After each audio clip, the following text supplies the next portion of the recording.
যে কল আর টয়লেটের তো কত বড় হয়েছে? ওই বেশি না, লাখ দুইয়ের মতো বাড়ি দিছিলাম। কি কর?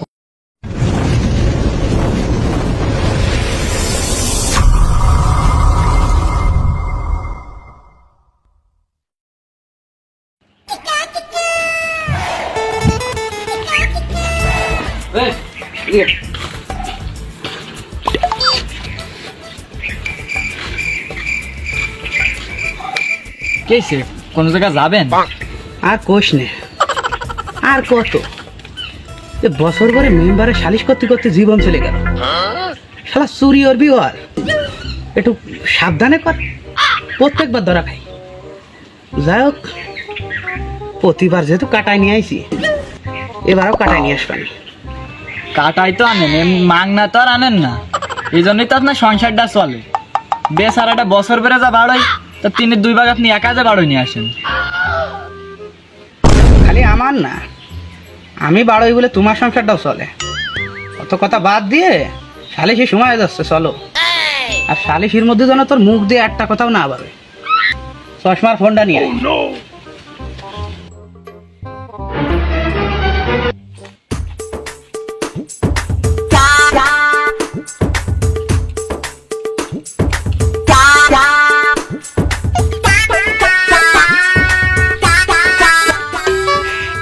আচ্ছা,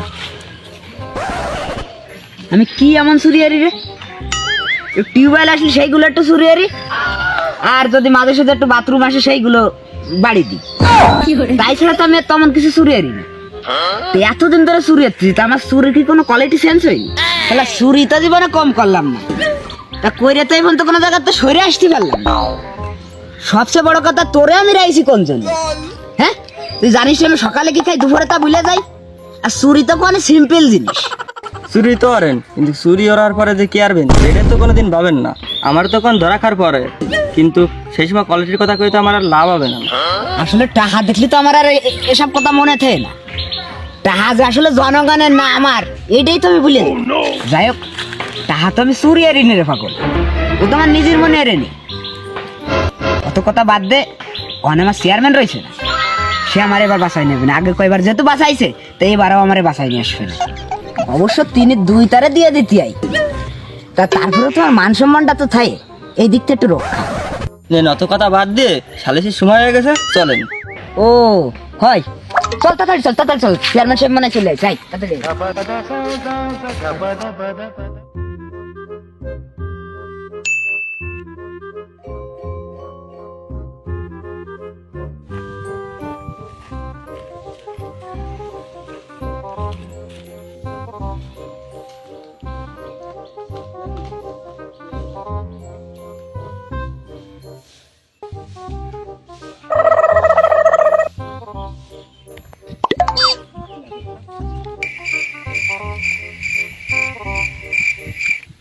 আইছে আইছে আইছে চোরের সভাপতি চলে আইছে। এই থাম, নমস্কার। চেয়ার নেই তো চেয়ারম্যান সাহেব? ও চেয়ার নেই না? তুই তুই বসে রেছিস কে? চেয়ার দে। নিয়ম কায়দা কি সব ভুলে গেছিস নাকি? হ্যাঁ, আমার চেয়ারটাই নেওয়া লাগবে না? আর কেউ পাচ্ছেন না? ও বুঝেছি, গরিব বলে কোনো মূল্য নেই। নেন নেন, ক্ষমতা তো আপনাকে।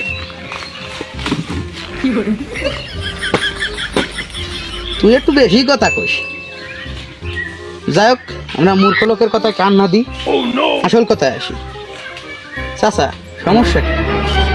চেয়ারম্যান সাহেব, আপনার ওই যে মেম্বার 2 মাস আগে আমার কাছ থেকে 20,000 টাকা আনেছে, রাস্তা আমার বাড়ির সামনে রাস্তা করে দেবে বলে। সে নতুন ইট বসানোর কথা, নতুন ইটের তো খোঁজ নেই, পুরনো ইটে উঠে নিয়েছে, তারও খোঁজ নেই। চেয়ারম্যান সাহেব, বিষয়টা খালি তাই না, ওই নতুন ইট দেওয়ার কথা কই তো দিইনি, টাকা নিয়ে তার আর খোঁজ নেই, আর সে ওই রাস্তাতে পরবর্তীতে আর হাঁটেও না। চেয়ারম্যান সাহেব, আপনি ওর কথায় কান দেন না। আসার সময় মার সাথে দেয়াই ছিল, ওর মা কইছে ওর মাথায় একটু সমস্যা হয়েছে, এই জন্য এরা ভুলভাল বকতিছে। ওসব মাংনা কথা বাদ দেন, আমার মাথায় কোনো সমস্যা নেই, ও তো আপনি আপনার দোষ দেওয়ার জন্য করছেন।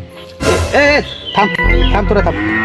তোরা কি এনে বিচার নীতি আইছিস না নিজেরা সালিশ করতে আইছিস? অত কথা বাদ দিয়ে আসল কথায় আয়। কও দিতালি শালি শব্দ কয়ে গেল এর আপনি আসল কথা আসতে পারেননি। এতক্ষণ তো ইরার কাছে যে সমস্যা একে মাথায় আছে, সমস্যা তো আপনার মাথায়, আপনার তো টোটাল স্মৃতি শক্তিই কমে গেছে। তুই কিন্তু অতিরিক্ত করে ফেলাচ্ছিস, চুপ করে বসে থাক। ও আপনি আসল কথা শুনবেন, তাহলে শোনেন। তাই সেটা খালি 20,000 টাকা নিয়ে ক্ষান্ত হয়েছে তা না, সরকারের তো 20টা কোয়ালও আইছিল, তা সে কোয়ালের হদিস আর কেউ পায়নি। একটার কথা শোনা গেছিল যে সেটা তার বাড়ি পুতা হয়েছে। খালি তাই না, কল তো থাকলো, সরকারের তো 5টা টয়লেট আইছে, 5টায় বড় হইতেছে, এবার নিজের বাড়িও করিনি। চেয়ারম্যান সাহেব, আমরা যারা রাজনীতি করি তাদের প্রেক্ষাপটে আমি একটা কথা বলতে চাই। টাকা আমি অবশ্য তাদের কাছ থেকে নিয়েছি, আমি দেবো না এ কথা কখনো বলিনি। তারা পাবে, ভবিষ্যতে তারা অবশ্যই পাবে। মেম্বার সাহেব আপনি উত্তেজিত হয়ে না তো, আপনি বসেন বসেন বসেন। যে কল আর টয়লেটের তো কত বড় হয়েছে? ওই বেশি না, লাখ-2 মতো বাড়ি দিয়েছিলাম। কি কর তাই এতগুলো টাকা হাতে আসলে একটু হাত বদল করতে হয় না? ওটা আমার মাথায় আছে, ওনে আপনি টেনশন করেন না দি। মাথায় থাকলেই হবে, জিনিসটা তো প্র্যাকটিক্যালে করে দেখাতে হবে। তা কত দিবানে? ওই 50,000 ফাটাই দিবানি। 50,000 তো ফাটাই দিলে, 50,000 ফাটালি তো তুমি আর বাড়ি যাতে পারতেছো না আনতে। যদি বাড়ি যাতে হয় তাহলে লাখ খানিক পাঠাই দিয়া না। কি লাখ খানিক? আচ্ছা যাই হোক, বাড়ি যেতে যাতে হবে, তাও পাঠাই দিবানি উনি আপনি টেনশন করেন না। দেখুন, আমার মতে মেম্বারশিপ যে কথাগুলি বললেন তাতে ও বুঝা হয়ে গেছে কি কবে না, বিন্দু মাত্র কোনো দোষ নেই তাই কবে নেন তো, ও জানা হয়ে গেছে, ও সবাই জানে, আগে পরেও তো কইছেন। চেয়ারম্যান সাহেব, এ প্রথমের তাই কলাম আমাকে সালিসির মধ্যে এই পরিমাণ বিঘ্ন ঘটাচ্ছে। জনগণ জানে না যে আমরা কি করি, আমরা তো সবসময় জনগণের সেবা করার তালে তাই। কিন্তু সবচেয়ে বড় কথা কিটা এ কোয়ার দেয়, সে কিটা তাও তো কথা, এ তো সেই সময় ধরে বহুত কথা কস। এই তুই কিডা? তোর এই শালির সাথে কি সম্পর্ক? কোনো সম্পর্ক নেই, আমি যাচ্ছিলাম বিলি, যার সময় দেখলাম সালিশ হচ্ছে, তাই চিন্তা করলাম যে ওই জায়গায় যে কিছু সত্যি কথা তুলে ধরি। ওরে আমার দায়িত্ববান নাগরিক রে, তুই দ্বিতীয়বার কোনো কথা কবি না। আর তুই বসার কায়দাটা কি? বয়সির কন পিছন যা, পিছন যা।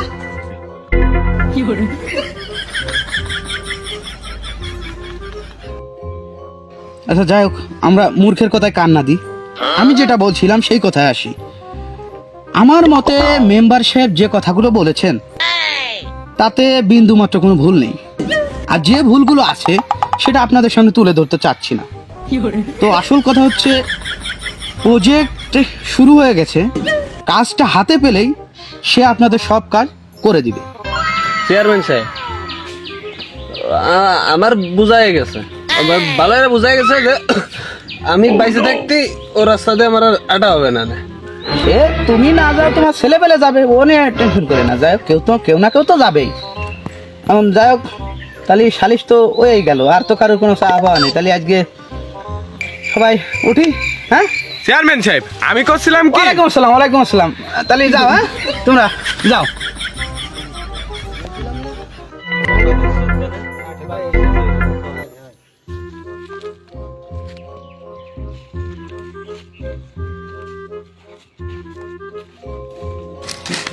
তাহলে টাহাটা সময় মতো ফাটাই দিয়া নেই, যাও।